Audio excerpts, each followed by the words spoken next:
episode again of The Rockin House. Today's special guest we have from Tacoma, Washington, Steve Unger, metal bassist of Metal Church. Also has a side project that he works with his two sons, Derek and Devin, called Sin Circus, called Alive 85 as the backup band for his tribute to Elvis the King. Rock dude. Basically, this metal band, American metal band, one of the most popular ones. They have quite a following, as American metal bands do go. They started out in San Francisco, approximately 1980. They had different lineups over the years, but I can tell you now, when you go out to see them, this is probably the best lineup they've had in their history, with Steve Unger, who's going to be on the show today. Yes. And Stet Howland, who's who with drumming. He's been with Wash for approximately 16 years, and Lita Ford is another credit. So Stet Howland is a great addition. He came in like 217 to sew the rhythm section up. So yeah, when you go see Metal Church, killer band. Absolutely. So why don't we get Metal Church on right now and we'll bring up Steve Unger.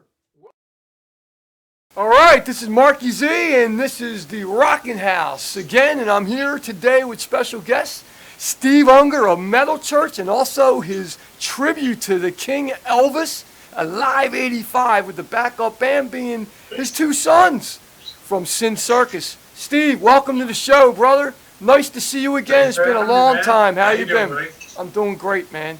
I'm doing great.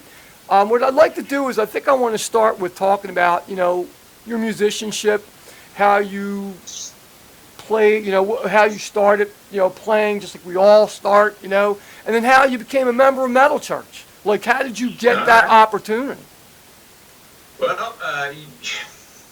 how far back you want to go? I mean, I started music in, the fourth grade, and they put you through the music programs and everything. And, yeah. My grandpa happened to be the first chair violin player for the Harry James Orchestra. Wow. So, yeah. Very cool. So when I got into, fourth grade and they started putting you in music programs, I kind of got just kind of pressured into playing the violin with the orchestra. So okay. I was like, all right. So I started it, and anyway, I played in the orchestra from fourth grade to like ninth grade. And okay. It was about seventh, eighth grade. I was realizing that thumbing through like Hit Parader magazines and circus magazines, and I'm looking at guys like guys from Kiss and Poison and Whitesnake and Motley Crue, and they all got these hot chicks draped all over them and everything like that. And I'm like, man, there ain't not one of these guys holding a violin, so this shit's got to stop. So I figured, I'm going to have to grow my hair out and learn how to play the guitar. So that's what I did. Yep. And I started off playing guitar, and it's kind of a strange story the way I became a bass player. Sure. I was in an original band called Crystal Tear. Okay. And turns out that our bass player at the time was banging our guitar player's girlfriend. And it was 2 days before we were going to do this big show at the Mount Tahoma Auditorium here in Tacoma.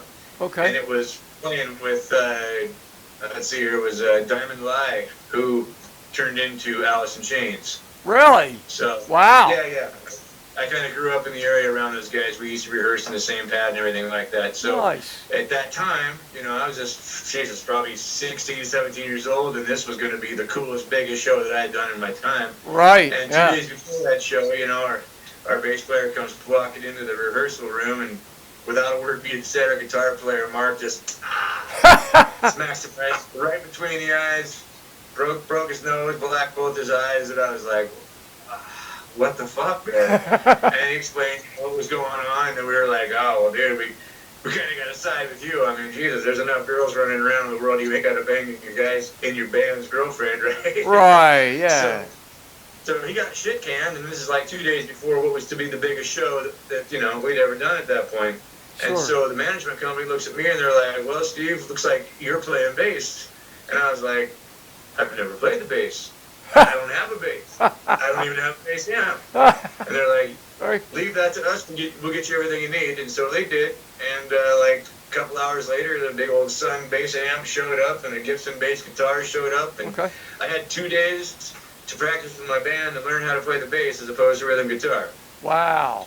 Okay. And yeah, so we went out there and we did that show, and it was like we used to start the show where, you know, our drummer would go out there, the lights would just be on him, and he's like, and he'd start out with a drum beat, and I'd come running out with a bass and join him, and then the guitar player would come running out, and we just kind of build it, and then bam, start the show. Right. And man, I tell you, I ran out there on stage, and I just hit that first low E note, and the whole building shook, and it just like resonated with me, and I was like, oh my God. Yep. My guitar never gave me this feeling. Right. I have like a fucking chubby going on right now, right? I hear you, dude. Since that day, that's all I just played the bass, man. Amazing. It just set with me and resonated with me so well that it just felt natural. Nice. And I loved it. Steve, let's do this. So, let's go a little forward on this, and let's see how. All right, you told me that's how that worked out, and then you kept playing the bass, and you felt something with playing that instrument, which I know, being a bass player myself, I know it, because I was a rhythm guitarist, and when I got the bass, something about it, I liked it instantly, and I wanted to be that. I still play the guitar, but it's the thing, it's what I love. Yeah, I feel you on that completely. Yeah. But let's talk about how you got into metal church, man. How did your opportunity come to that? So, Ronnie Monroe, he was the singer for, well, not at this time, but him and I had a band together called Glam Slam, which was basically a Steel Panther kind of thing. Oh, okay. All right. Before Steel Panther was doing it, and it just wasn't quite cool to do it quite yet, you know? Not enough time had passed. Gotcha. But it was the same kind of thing, same kind of skit, you know, we made fun of ourselves, but yet we were badass, and, Right. you know, bombs and drop curtains and the whole 9 yards. It was a pretty cool show. Okay. And Ronnie and I were together in it.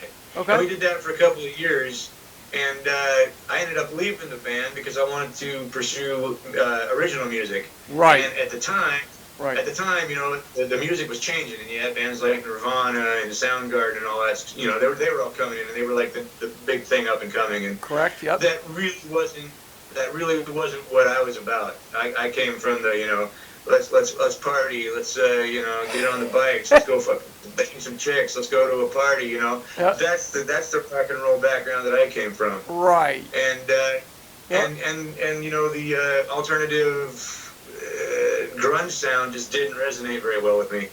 And so I decided to at the time, country music was kind of like turning into what 80s rock music used to be, just with a little bit of country twang to it. Right. So I formed a country band called Wesley James. Okay. And yeah, I played, well, sometimes I played guitar, sometimes I played bass, and then me and another guy, we switched off singing. Okay. And we were doing good. We recorded some stuff. We shot some videos. We were out playing like the fair circuit. We were doing cool things like that. And one day I'm sitting right here in this very seat in my studio, and I was recording with my country band, and I get a call from Ronnie, and he's like, dude, our bass player, he can't do the show that we got coming up this weekend. Can you do it? And I was like, okay. Yeah, I can do it. I can remember all that old stuff. I mean, there's all the, you know, Dockin and Bon Jovi and all the 80s stuff that we all grew up with. Yep. And I was like, yeah, I'll play the show with you. So I show up, and first thing they do is they hand me this wig that's about down to my waist. and I was like, what the hell is this? I already got long hair, right? And he goes, no, it's all part of the gig. You got to do it, man. And so I grabbed this thing, and I put this wig on my head. My hair is all sticking out underneath it. I'm like, this is stupid. and so my chick, she's all like, listen, baby, you got to put pantyhose on your head first, and then put the wig on your head. So I'm like, all right, whatever. So I put my hair up in a pantyhose, and then I put a wig on my head. And I go running out there on stage, and I played this show with them. So I'm up there rocking out like this on stage, and I'm not used to having, you know, 4 foot long. Yeah, right. And the end of this wig runs up, and it wraps around the headstock. Oh, crap. I pull it off of my head in the middle of the show. Oh, no way. Stuck in my face, and I was like, you That's got crazy. to be kidding me right now. So I'm standing on stage with pantyhose on my head.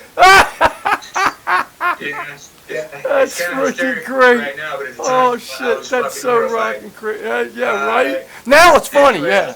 I put it back on my head and I like play it off like it was all part of the show because that's kind of what the skit was making Yeah. fun of ourselves. So I mean, Yeah. it all fell in line. But It worked anyway, out. it turns out that the guys in Metal Church had heard about this guy Ronnie Monroe, who was the singer for the band that I was sitting with. Okay, And the gotcha. night that I sat in with them happened to be the night that they sent some guys out to come check out Ronnie. And Okay. This is when they were trying to, reemerge the band. Right. And David Wayne he hadn't passed away yet, but apparently he wasn't capable of doing the stuff anymore. Right. And Mike Howard had left the band, prior to that. Right. And so they were looking for a new singer, and so Ronnie's name came up. And the night that I was playing with them was the night that they came out to see Ronnie. Wow. And Okay. So about a week later, I'm sitting back in the same chair, recording with the country band again. Right. And Ronnie calls me up. He's like, "Dude, you're not gonna believe this. Fucking Metal Church was in the audience that night that you jammed with us, and man, they're interested in me singing." And I was like, "Dude, that's badass." Right. He goes, "And wait, there's more. They want to know what you're up to. They thought you were badass." And I was like, "Even with the pantyhose incident?" Right. That's So crazy, yeah, of course, man. I'm here in the studio with my country band, and they're all like, "What's up, dude?" And I'm like, "Hang on, guys." So while I was recording the album with my country band, I got the call to come on audition for Metal Church. Nice. And I had to wait it all out. I was like, man, things are really going cool, and I've been putting a lot of work and time into this. But Metal Church is already doing what I'm trying to get this band to do. Right. And so I was like, man, I got to take this opportunity. So Yeah. they sent me a few songs, and I went and I did the audition, and we made it through like half of the first song, and Kurt Vanderhoof took his guitar off and he set it down, and he just walks out of the studio, and I was like, oh shit, guess that didn't go so well, right? Yeah. And so him and Kirk Arrington, the original drummer, they both walked out of the studio, and they come back in like 2 minutes later, and they're like, the job's yours if you want it, man. Wow. And so, yeah, off of a half song, they were like, yep, this is our guy if he wants it. And so, of course I said, dude, let's do this. And like 3 days later, we started recording the first album I was on, which was The Weight of the World. Wow.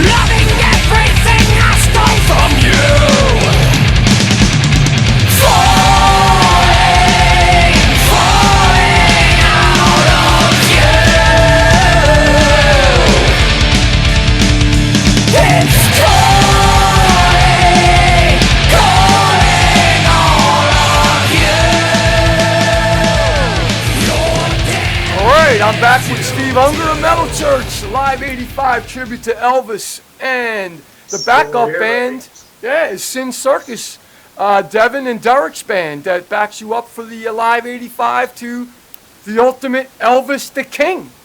Let's talk about some of these things, man. Let's talk about these things. Doing it, man. Awesome. Well, let's talk about that. All right. Well, a lot of people, they ask me, they see this and they're like, well, that's the dude from Metal Church. No way. Right. There's no way that's him. That's great. And because it's a whole different side of me that, people have never seen. And, a lot of people didn't even know that I could sing. And, the truth is that I used to be a lead singer in other bands. And anyway, my first influence in the music was Elvis Presley. Is that right? Wow. I grew up in a house that's what my parents listened to. And when I was 6 years old, my mom and dad, they actually brought me to go see Elvis Presley at the Seattle Center Coliseum. Nice. And at 6 years old, my very first concert, I was just like, Right. That's the coolest fucking thing I've ever seen in my life. I mean, this guy comes out rocking, and you know, it wasn't a stage show like you see today with bombs and moving lights. It was just a simple, you know, Sure. stage show. But dude came out on stage with his, you know, white sequin jumpsuit and Yep. just belted some shit out. And I was just like, holy, that guy doesn't even need all the bells and whistles. He just Right. killed it, right? Yeah. And it made such an impact on me at 6 years old that you know, here I am, Jesus, 45 years later, you know, wearing an Elvis suit and singing Elvis songs. So That's great. you know, and I learned how to sing along to Elvis records and such. So Okay. it's like very natural for me to do it. Yeah. I can sound a lot like Elvis. Hey, I heard you. You sound unbelievable. But when I'm singing, I can sing a lot like Elvis.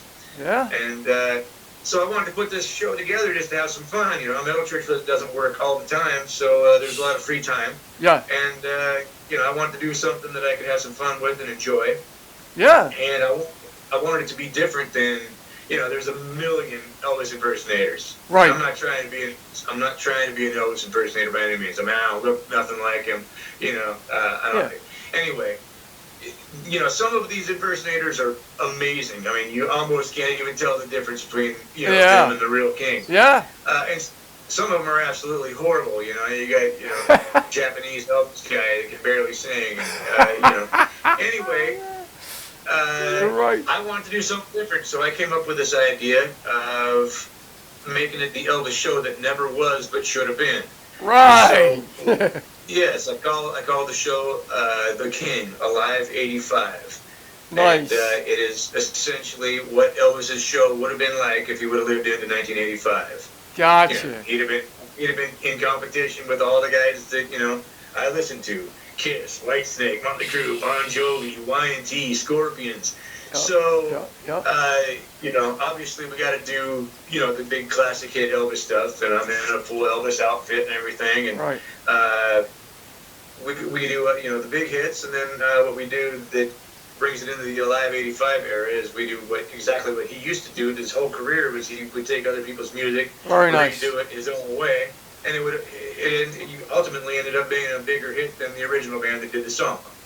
So we figured if he would have lived into the 80s, he probably would have kept doing the same thing. So Sure. we took that way of thinking, and you know, we picked some of the biggest hit songs that everybody recognizes from the 80s, and we changed the keys and we changed the arrangements a little bit so that, you know, I could sing them and do them Elvis style. Yeah. And you know, we do Whitesnake, we do man, what else we do? Wow. I can't even think of all the stuff we do, but there's Motley Crue, there's Whitesnake, there's Kiss, there's my God. All the popular stuff from the 80s and the 90s, Yeah, probably, yeah, right? yeah. And you know, we go into the song, and the crowd's like, I don't think Elvis ever sang this song, and I'm like, that's the point. That's the whole point of this show. Is that Elvis Got doesn't it. sing this, so. But Well, you know You know now what, he is. Steve? There is a point to this, though. It's a plus. You got your kids involved. You know, they're your backup Yeah. band for that, so you get to spend time with your family, and it's on stage doing everything you guys love to do. That's awesome right there. I tell you what, man. There's nothing more satisfying than getting up on stage and playing with my kids. Oh, whether it's with Alive 85 or whether you know they're doing a Sin Circus show and they Yep. call me up and they're like, "Yeah, we got a special guest tonight. We're gonna bring my old man up. You know him as Steve Unger from Metal Church. We know him as Dad. Get on up here, man." Right. Come on over Right. here." Yeah, I bet. So, That's great. yeah, so they'll call me up and we'll do some stuff like we'll bang out like Detroit Rock City from Kiss or something like Nice. that. And, you know, it's just awesome being up on stage and I'll sing the song and I'm looking over and they're just like kicking ass on both sides of me and I'm like, I think I did something right. Right. Well, Steve, let me ask you this. I know I want to talk about that a little bit about these guys, your sons. It's Derek and Devin, right? Yes. Is it Derek the one that sings and plays the bass? Yeah, Derek is the lead singer and bass player. Okay, and the guitar player, one of the main guitar players would be Devin, right? Yeah, and he also sings. Okay. Derek sings about 75% of the stuff and Devin sings about 25% of the stuff. Awesome, awesome. And their Yeah, band rocks, Sin Circus. Really awesome band. They definitely follow in the footsteps of their rock and roll rock star dad, that's for sure. It's so awesome. They go way farther than I did, man. They're young, they're energetic, and they're at this age, they're way better than I am right now. So it's only going to get uphill from here, man. Steve, let me ask you this. Let's talk about some gear that you play. I noticed that LTD seems to be one of the basses that you seem to play a lot of. I guess you have an endorsement with LTD, is that right? Well, yeah, I've been endorsed with ESP guitars for since 2004, really. Okay. And so yeah, I've been playing ESP since '04. Okay. That was maybe a year after I joined the band. Okay. That was actually one of my first endorsements. Nice. Very cool. Too many people are walking around.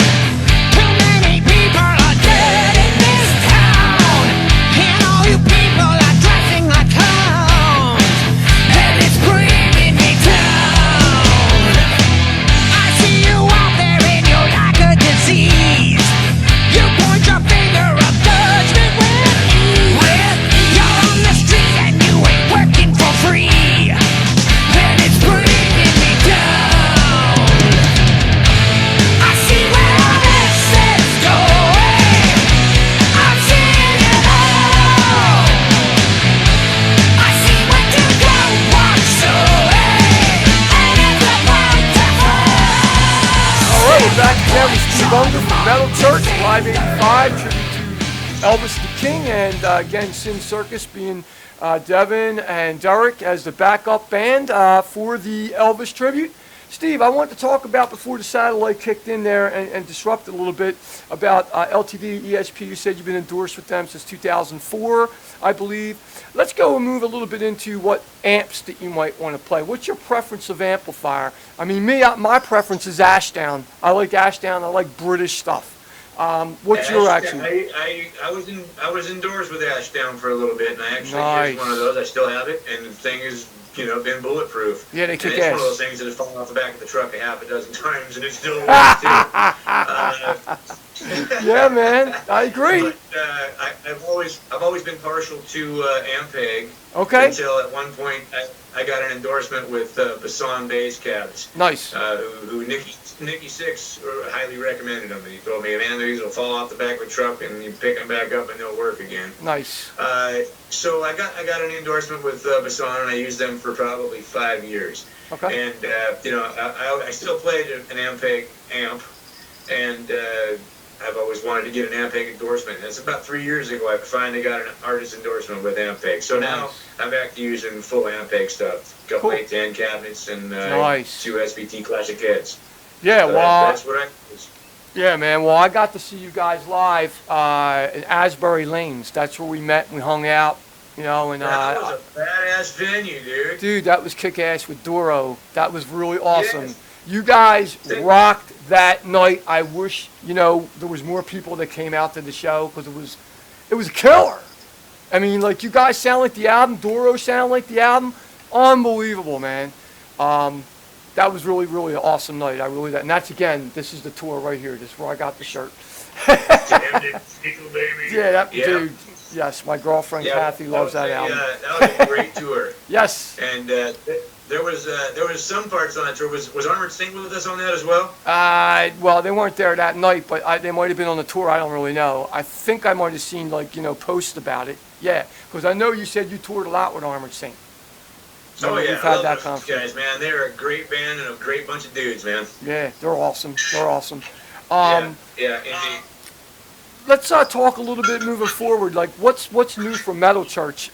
Is it true that I've seen some kind of things going? I know you released something for the Vault, right? The Vault's like all these awesome songs that came out Metal Church throughout the years. Well, as a matter of fact, I just got. Let's see here. You got something, huh? Yeah, look at this. What do you got, Steve? Rat Pack just sent me a care package. Sweet, there it is from the Vault. Yeah, man, Look at that's badass, dude. Check I that don't know out. if anybody, I don't know how many people know about it or not, but Whoa! Comic book character. Oh, that's killer, dude. That's killer, Yeah, Steve. they That's killer. printed up a limited edition, a limited amount of copies, and there's a Metal Church comic book now. So Congratulations, man. That's badass. Now I'm a comic book superhero as well. You gotta love it. You gotta love it, Steve. Seriously. So, we got anything going in the future with Metal Church? I mean, are you guys working on something new despite the COVID? You know? Right now, we're just kind of like hanging back, hanging low, dude, and just waiting this thing out. And, you know, Yeah. it's real tough. I mean, there's a lot of guys like Sin Circus. We've been plowing forward with those guys, and they have finished their album, and it's amazing. Nice. We just now we've been sitting on it for almost a year. Wow. You know, it was done. And we were about ready. We were looking at launch dates and everything, you know. And I think we were looking at like March or April was going to be the launch date. Right. And then in March, this COVID thing hit. And Boom. just fucked everything up. Ah. And we're like, you know, I don't understand why anybody would actually release an album right now because you have no way of going out and supporting it. Right. So why would you put so much time, effort, and work into something that you can't go out and support? Correct. And you know, we all know that we don't make a whole lot of money off of albums anymore. It's touring and, you know, marketing your T-shirts and things like that. Merch, you know? That's where bands are making money these days. Yeah. And you know, it's not cheap to make an album. I mean, Sin Circus is, you know, they're deep into this album. Yeah. And the only way we're going to recoup any of that and make anything off it is to go out and tour it. That's right. And you know, so why release it until this thing is over and they can go out and do it? Because by the time, if we was to release it now, by the time that they could get touring next year, it's going to be old news, and you know, people are going to want something new already. So basically, Steve, at this point, the only thing that you can keep moving, Metal Church is on the back burner at this point because of this COVID. Has kind of stopped it, as well as all the other musicians we've had on the show told us the same type of thing, but they're still trying to forge forward any way they can. With the Alive 85, are you still able to do shows with that? I seen you just did something with the kids. Was it Sturgis, was it, I think you guys went to? Yeah. Well, you know, Sturgis, that's South Dakota, man. Those guys are still cowboys back there, man. They're really nice. They're not afraid of some little scamdemic, so they moved forward. They moved forward with the Sturgis rally, and you know, I feel strongly that you know, I think that it was a move to show people that it's not as bad as everybody thinks, and you know, we were all in solidarity of hey, let's go do this, guys. I mean, we haven't played a show together since New Year's Eve. I mean, that's the longest I've ever gone in my life without playing a show. Wow. And so everybody was like, yeah, let's do it. And so we did it. Right. And you know, it was a great time, and it was great to see people, you know, a crowd of people out in front of you, standing arm in arm, nobody wearing masks, and they all got their hands in the air. It really gave me a new appreciation for kind of what I think a lot of people on both sides, both musicians and fans, have taken what we've been able to do for granted for several years, man. Yeah. And I'll tell you what, when we get back to doing what we get to do, I will never take it for granted and think that, oh, there's another show. I got it. Every single show is going to mean the world to me, man. Just because I see how precious it is now, man, and I see how easily it can be taken away. And it's like, this is my life. This is the only thing that I do. It's the only thing I want to do. It's the only thing I know. Right. It's really the only thing I'm good at. Right. Other than sex. Dude. Oh, my God. All right, well, listen, brother, I'll tell you what, man. I really appreciate you being a guest on our show. And if there's anything that changes in the near future with Metal Church or anything you're doing with, and of course I would love to have the boys on the show about Sin Circus. It'll be awesome because they got a new album out. I'm sure people would like to see it. Maybe we can help them increase their sales that way. Any way we can help each other, you know, that's why we put this project together, the Rockin' House. And I tell you, we've been blessed, Steve, with all the people that have been wanting to come on the show. We are booked literally up until November. It's amazing. We're so blessed. We really are. But I want to say thank you very much for Steve Unger to come into the Metal Show and to talk with us today. Everybody keep positive, keep safe. If you're just locked inside, man, record your music, write new music. You still can do that and stand down and you're not taking away from doing that. So I'm Marky Z with my partner Rockin, and this is the Rockin' House. Good night. Living